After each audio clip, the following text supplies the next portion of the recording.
દેવભૂમિ દ્વારકા જિલ્લાના ખંભાળિયા પોલીસ સ્ટેશનના અધિકારીઓએ એરેસ્ટ કરી લીધા છે અને બેસાડી દીધા છે અને દાદાગીરી કરે છે પોલીસ કે અમને ઉપરથી ભાજપમાંથી સ્પષ્ટ આદેશ છે કે આખી ચૂંટણીની અંદર ભાજપ આમ આદમી પાર્ટીના બધા લોકોને એરેસ્ટ કરવાના છે। આ દાદાગીરીની સામે અમારી લડાઈ છે। હું ગુજરાતની જનતાને જાગૃત કરવાની વિનંતી કરું છું।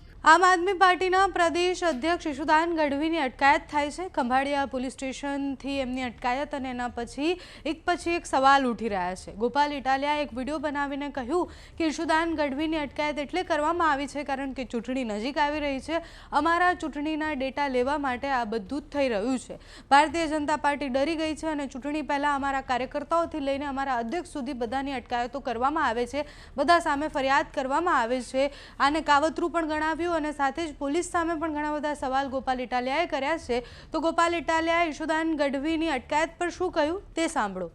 નમસ્કાર મિત્રો, હું છું ગોપાલ ઇટાલિયા। છેલ્લા 20 દિવસથી ભાજપની સરકાર એટલી હદે ફાટી પડી છે, એટલી બધી ડરી ગઈ છે કે રોજની 5, 4, 10 એફઆઈઆર આમ આદમી પાર્ટીના કાર્યકર્તા ઉપર થઈ રહી છે। ગઈકાલે રાત્રે 2 વાગ્યે કોડીનાર પોલીસ દ્વારા, સુરેન્દ્રનગર જોરાવરનગર પોલીસ સ્ટેશન દ્વારા અને પોરબંદર પોલીસ દ્વારા અડધી રાત્રે આમ આદમી પાર્ટીના કાર્યકર્તાના ઘરે જઈ ધાકધમકી, દાદાગીરી, ગુંડાગીરી કરી। ગઈકાલે સાંજે 5 વાગ્યે ખંભાળિયા પોલીસ દ્વારા ખંભાળિયાના આમ આદમી પાર્ટીના કાર્યકર્તા ઉપર પણ ખોટી રીતે એફઆઈઆર કરવામાં આવી। પરમ દિવસે જેતપુર, નવાગઢમાં એફઆઈઆર કરવામાં આવી। આખા ગુજરાતમાં એફઆઈઆર થઈ ગઈ છે કેમ કે ભાજપ સરકારના એકદમ કહેવાય છે કે ડર લાગી ગયો છે।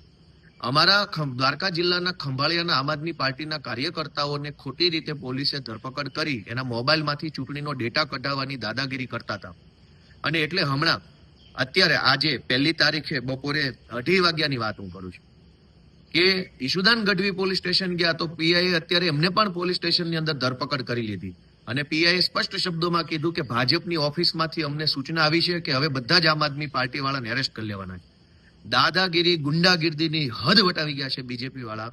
ઈશુદાન ગઢવીને અત્યારે દેવભૂમિ દ્વારકા જિલ્લાના ખંભાળિયા પોલીસ સ્ટેશનના અધિકારીઓએ એરેસ્ટ કરી લીધા છે અને બેસાડી દીધા છે અને દાદાગીરી કરે છે પોલીસ કે અમને ઉપરથી ભાજપમાંથી સ્પષ્ટ આદેશ છે કે આખી ચૂંટણીની અંદર ભાજપ આમ આદમી પાર્ટીના બધા લોકોને એરેસ્ટ કરવાના છે। આ દાદાગીરીની સામે અમારી લડાઈ છે। હું ગુજરાતની જનતાને જાગૃત કરવાની વિનંતી કરું છું કે ચૂંટણી આવી રહી છે, હવે આ ગુંડાઓ, લફંગાઓ, અંગ્રેજોની ઓલાદોને રજા આપવાનો સમય આવી ગયો છે અને ઈશુદાનભાઈ ગઢવીને ખંભાળિયા પોલીસે અત્યારે એરેસ્ટ કર્યા છે। જે કોઈ પણ મિત્રો ત્યાં પહોંચી શકે એમ હોય તે પહોંચે। જય જય ગરવી ગુજરાત।